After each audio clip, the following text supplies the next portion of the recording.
All right, this is absolutely amazing. We're finally inside the Western Wall Tunnel Tour with our expert guide here, Nahum, from the Western Wall Heritage Foundation. And even though it looks like we're underground right now, 2,000 years ago, when this arch behind me was constructed as part of that great bridge that I spoke about before, this is the top of that bridge. And what we're gonna do now, with Nahum's assistance, is we're gonna go down below the bridge to see those new discoveries that have just been discovered here in what, the last 10 years?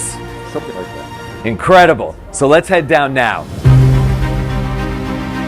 We're literally descending here about 2.5 stories. Here's another arch. We saw the upper arch, this is the lower arch. And as we descend these 2.5 stories, we're literally going back in time 2,000 years. Behind me, you can see these two arches, which is the foundation of that great bridge that connected the Western Hill, where the priests lived during the Second Temple period, where the Jewish quarter is of the Old City today, and the Temple Mount, like the temple itself. The bridge also served as an aqueduct, bringing water from Gush Etzion, from the area of Efrat where I live, just south of Jerusalem, so that there would be ample water for all of the services that were taking place on the temple. Jerusalem is layered and layered and layered and layered. So much history here. Every time you peel away one of those layers, you discover something completely new. And when archaeologists came here and they started digging down, what they discovered below that dates after the construction of the bridge and after the construction of this ornamental building you can see over here is a Jewish ritual bath known as a mikvah. And this is where people would come in order to purify themselves. Absolutely incredible to see all of this happening just right here and just recently discovered.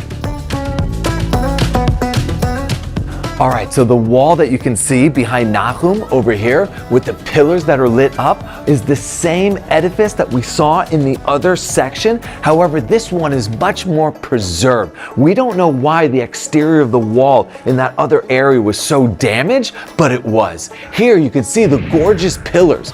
At the top of these pillars, there are holes that would take water from the aqueduct, and water would flow out from the top, and people could come here in order to gather water after their long journey on their pilgrimage to Jerusalem to visit the temple. You can imagine how thirsty they were to get fresh, cool spring water from the springs of Gush Etzion. And we all know how precious water is here in the Middle East, and especially here in Israel. So they actually have a drainage channel on the floor that would take all the excess water in order to use it for some other purpose. Just absolutely amazing. The Western Wall that you visit outside has been exposed to the elements since it was constructed. However, this area here has been buried underground for roughly about 1,700 years.